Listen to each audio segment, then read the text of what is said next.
तो नमस्कार दोस्तों, स्वागत है आपका एक बार फिर से टीचर्स क्लासेस में। तो दोस्तों आज की क्लास हम लीक से हटकर ले रहे हैं। कुछ स्टूडेंट्स ने पशु परिचारक भर्ती परीक्षा के बारे में कुछ सवाल किए थे। तो आज का जो वीडियो है वो उन्हीं स्टूडेंट्स के लिए है। ये जो भर्ती परीक्षा है 2024 की भर्ती परीक्षा है और अभी हाल ही में इसका नोटिफिकेशन आया है। 5,934 इसमें पद हैं। अब जो पहले सवाल हमारे दिमाग में आते हैं इस भर्ती परीक्षा से रिलेटेड वो ये है कि एक्चुअल में ये भर्ती परीक्षा है क्या, पशु परिचारक क्या काम करता है, ये जो पशु परिचारक हैं ये कौन है। दूसरा, इनका वेतन कितना होगा, इनको कितनी सैलरी दी जाएगी, कार्य दिवस इनके कितने होंगे, भाई कितने दिन जो है इन्हें काम करना है, कैसे इनकी पदोन्नति होगी, क्या इनके लिए हमें एलिजिबिलिटी चाहिए, फॉर्म और एग्ज़ाम डेट जो है वो क्या है, और जो सिलेबस है वो क्या है। तो आज की जो क्लास है उसमें हम इन्हीं चीज़ों पर बात करने वाले हैं। तो देखिए, सबसे पहले तो इस भर्ती परीक्षा में हमें ये जान लेना है कि पशु परिचारक जो है उसका काम क्या है। भाई हॉस्पिटल के अंदर जो भी एनिमल हॉस्पिटल्स होंगे वहां पर इनका काम है। इस चीज़ को आपको ध्यान में रखना है। अब इन एनिमल हॉस्पिटल में किसी भी तरीके का काम हो सकता है। जैसे मान लीजिए कोई भी रोगी पशु है उसकी देखभाल की जानी है, पशु चिकित्सक का सहयोग करना है। जैसे फॉर एग्जांपल अगर डॉक्टर ये कहता है कि भैया ओटी को तैयार कर दीजिए, या फिर वो जो इंस्ट्रूमेंट्स हैं वो ले आइए, या फिर जो रोगी पशु है उस पर नज़र रखिए। जिस तरह से एक डॉक्टर नॉर्मल हॉस्पिटल में ह्यूमन का इलाज करता है और अपने जो असिस्टेंट होते हैं उन्हें बोलता है कि भाई आप इनका ध्यान रखिएगा, मैं दोबारा जब विजिट पे आऊँगा तो आप मुझे इसके बारे में बताइएगा कि भैया क्या प्रोग्रेस है इनकी। तो उसी तरह से पशु परिचर का भी काम है कि भैया जो एनिमल डॉक्टर्स हैं उनकी हेल्प करनी है आपको। साथ ही साथ इन्हें पशु गणना रिपोर्ट तैयार करने में भी हेल्प करवानी होती है। इसके अलावा इन्हें हॉस्पिटल में डॉक्यूमेंट संबंधित कार्य करने पड़ सकते हैं। इनके अलावा इनका और भी कोई फंक्शन नहीं है। भाई हॉस्पिटल में जितने भी फंक्शन हो सकते हैं इनके वो यही है, इससे ज़्यादा कोई काम नहीं है यहाँ पर। अगर हम इनकी सैलरी की बात करें तो ये L1 की जॉब है। ग्रेड पे इनका 1700 रुपये रहेगा। प्रोबेशन पीरियड जब तक रहेगा 2 साल का तब तक आपको 12,400 रुपये दिए जाएंगे। हालांकि कुछ लोगों को ये कम लग सकते हैं बट इस जॉब के हिसाब से ये इनफ है। ग्रेड पे प्रोबेशन पूरे होने के बाद में 17,700 हो जाएंगे। डीए और एचआर दोनों मिला के जो टोटल सैलरी बनेगी वो होगी 26,727। इस जॉब के हिसाब से ये जो सैलरी है ये एक इनफ सैलरी है। भाई आपका जो काम है उसके हिसाब से एक बहुत बढ़िया पोस्ट है और बहुत ही बढ़िया आपको सैलरी दे रही है गवर्नमेंट। अगर हम इनके कार्य दिवस की बात करें कि भैया इन्हें कितना टाइम काम करना है, तो देखिए गर्मियों में इनकी जो टाइमिंग रहती है वो 8 से 2 बजे तक की रहती है। हालांकि ये चीज़ें फ्लक्चुएट हो सकती है, ये मान के चलिएगा।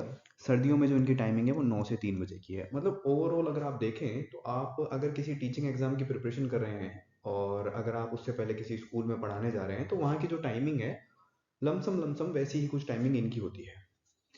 तो इस टाइमिंग के अंदर आपके पास इनफ टाइम बच जाएगा किसी भी और एग्जाम की प्रिपरेशन के लिए। अब अगर हम बात करें इनके प्रमोशन की तो देखिए, पशु परिचारक जरूरी नहीं है आप सारी लाइफ टाइम पशु परिचारक ही बने रहेंगे और इस पोस्ट से ऐसे ही रिटायर हो जाएंगे। आगे चलकर आपको पशु निरीक्षक बनाया जा सकता है। यानी कि पशु निरीक्षक वो हैं जो पशु परिचारक पर नजर रखते हैं कि भैया ये काम अपना ढंग से कर रहे हैं या नहीं कर रहे हैं। तो आप पशु निरीक्षक तक की पोस्ट तक पहुंच सकते हैं और उसके बाद में आप रिटायरमेंट ले सकते हैं यहाँ से। अगर इसके लिए एबिलिटी की बात की जाए कि भैया आपके पास क्या योग्यता होनी चाहिए पशु परिचारक बनने के लिए, तो सिर्फ और सिर्फ 10th पास। इसके अलावा आपको कोई भी एबिलिटी की जरूरत नहीं है। नॉर्मल एग्जाम्स में आपके पास में कोई डिग्री या डिप्लोमा होना जरूरी होता है, लेकिन इस पोस्ट के अंदर इस एग्जाम में आपको सिर्फ और सिर्फ 10th पास होना जरूरी है, जो कि आपके लिए सफिशियंट है। भाई कोई भी जो है मोस्ट ऑफ जो है वो ये फॉर्म भर सकते हैं। अगर हम बात करें फॉर्म और एग्ज़ाम डेट की तो देखिए 19 जनवरी 2024 को इसका फॉर्म निकला है और 17 फरवरी 2024 तक इसके फॉर्म भरे जाने हैं।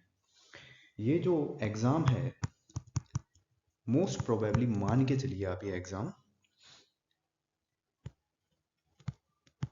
अप्रैल या मई तक करवा दिया जाएगा मोस्ट प्रोबेबली। इसमें भी फ्लक्चुएशन हो सकता है, इसके बारे में कंफर्म नहीं कहा जा सकता है, लेकिन अगले 4 से 5 महीने में या 3 से 4 महीने में इसके एग्ज़ाम हो जाएंगे।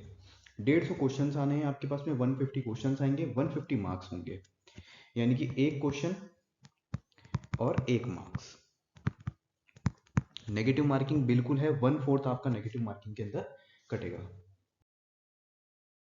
अगर हम सिलेबस की बात करें इसके, तो देखिए इसमें 2 सेक्शन है, सेक्शन ए और सेक्शन बी।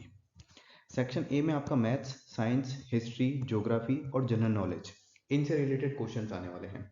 और अगर आप पुराने पेपर्स को उठाकर देखेंगे तो इतने कोई हार्ड एंड फास्ट क्वेश्चंस नहीं है, बिल्कुल सिंपल लॉजिकल क्वेश्चंस हैं। अगर किसी ने नॉर्मल भी इसकी प्रिपरेशन की है तो वो उसको इजीली क्रैक कर सकता है।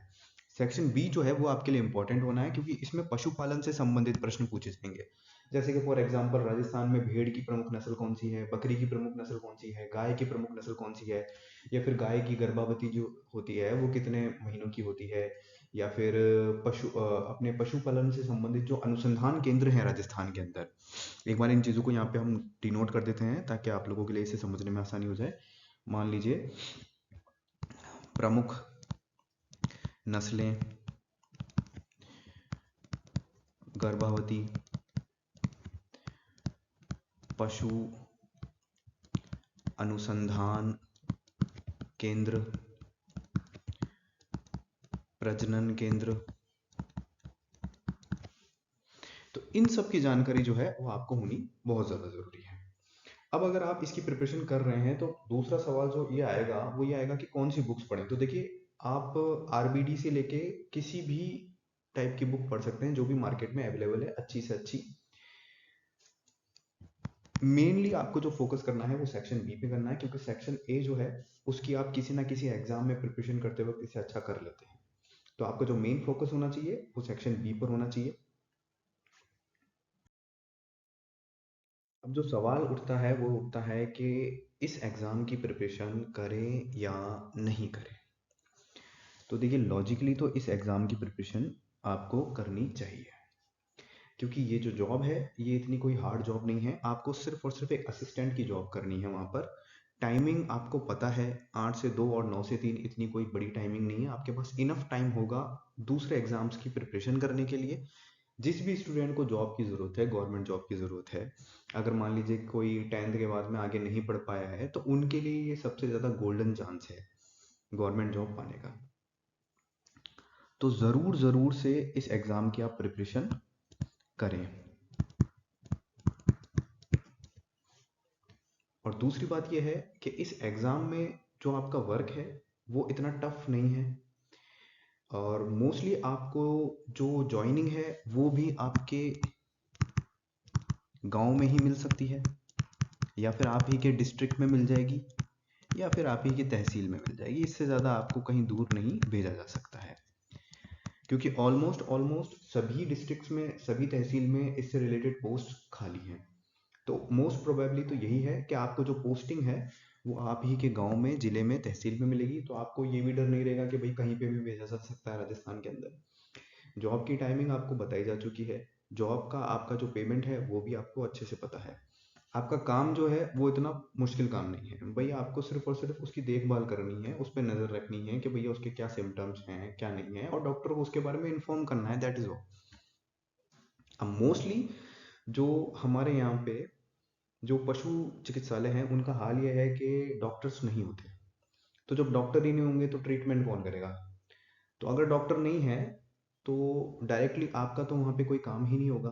तो ये है कि आपके पास में इनफ और फ्री टाइम होगा अपनी प्रिपरेशन पर फोकस करने के लिए किसी दूसरे एग्ज़ाम की। तो ज़रूर से इस एग्ज़ाम की आप प्रिपरेशन कर सकते हैं, इसमें कोई प्रॉब्लम नहीं आएगी आपको।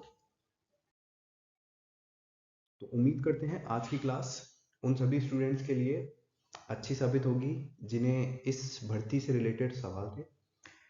कोशिश की है इस वीडियो में हमने जितना हो सके उतनी इन्फॉर्मेशन आप तक पहुंचाने के लिए। बाकी आप अगर नोटिफिकेशन को देखेंगे तो बाकी की जो इन्फॉर्मेशन है वो आपको नोटिफिकेशन में मिल जाएगी। Thanks for watching, like, subscribe and share.